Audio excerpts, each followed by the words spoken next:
foi anunciada a mudança da política de preço da Petrobras, deixando de ser o PPI. O PPI é a paridade do preço de importação, né? Por isso que vem o PPI. E ele era uma maluquice, se você for pensar, né? Quem defende o PPI, o que diz? Olha só, o Brasil não tem a quantidade de combustível que ele precisa para as pessoas colocarem nos carros. A gente tem petróleo suficiente, mas o petróleo, você não pode botar petróleo no carro. Você põe em gasolina, você põe em diesel. Então você tem que refinar o petróleo. O Brasil tem petróleo mais do que suficiente para a gente usar aqui, mas não refina tudo. Como ele não refina tudo, a gente tem que importar um pouco desse combustível. E aí o que o pessoal falava? Olha, para você estimular, em vez da gente aumentar nossa capacidade de refino, a turma dos últimos governos falava o seguinte: a gente tem que estimular os importadores de refino a existirem aqui no Brasil. Então vamos fazer o seguinte, vamos botar o preço que a Petrobras tem que vender, a Petrobras que abastece 70% do mercado de combustíveis no Brasil, vamos botar o preço que ela tem que vender a gasolina ali na bomba do combustível, né? Igual seria o preço, igual, na verdade ela vende para o posto, né? Mas igual seria o preço da gente importar lá dos Estados Unidos com todos os custos de navio, de imposto de importação, até chegar aqui. Aí o cara falava o seguinte, pô, mas vem cá, beleza, você está fazendo o Brasil inteiro funcionar para umas empresas importadoras e você está,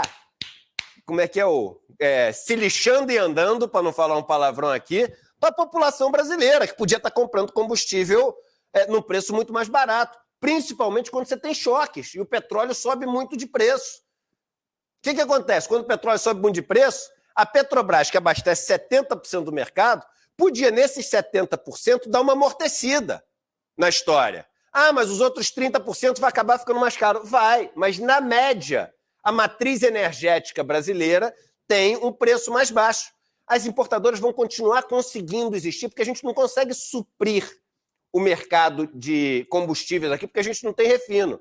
Mas eles queriam deixar uma situação absolutamente favorável e priorizando as importadoras, ao invés de priorizar o nosso mercado, a nossa economia e a nossa empresa, que é a Petrobras. O que foi feito ontem foi muito bom, porque acaba com esse PPI e fala o seguinte, ó, Petrobras, você vai agora praticar preços competitivos.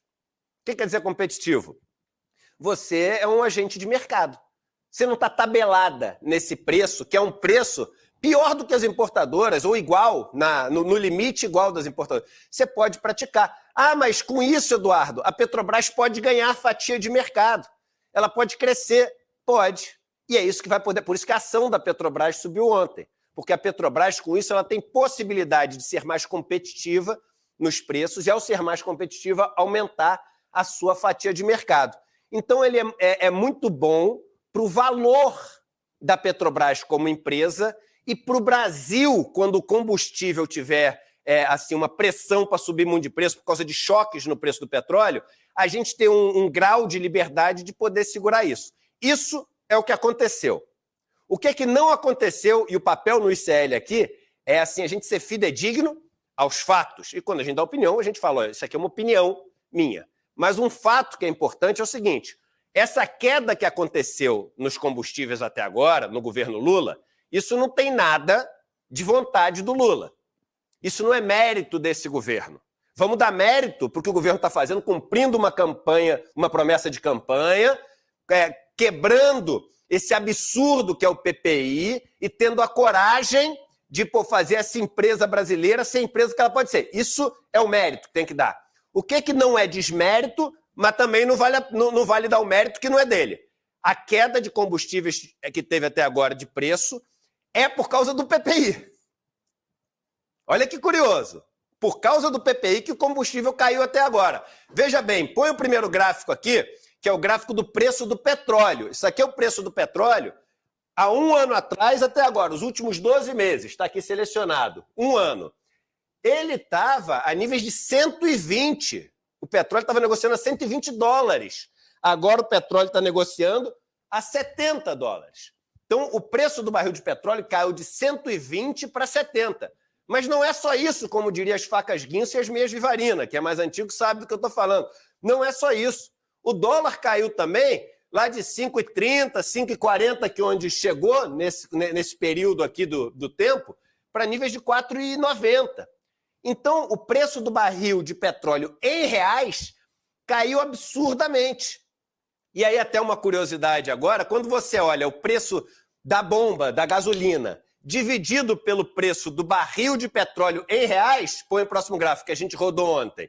Quando você olha esse gráfico, aqui, ó, na verdade, a queda de ontem só vai fazer voltar para os níveis que são meio que os níveis que está há um tempão desde 2022.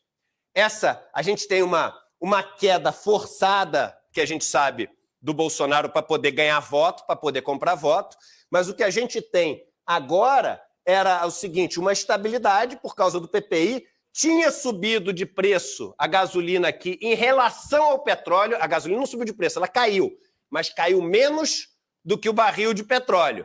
Então, ela foi ficando mais cara em relação ao barril de petróleo e com essa mudança de ontem, ela volta para os níveis que estava antes. Então, a queda dos combustíveis até agora não é mérito do governo, mas o abandono do PPI é um super mérito do governo, uma atitude extremamente corajosa. Então, mérito ao que deve ser dado de mérito e reconhecimento do que não é mérito para as pessoas poderem ficar cientes, né, e esclarecidas sobre esse assunto. Acho muito importante.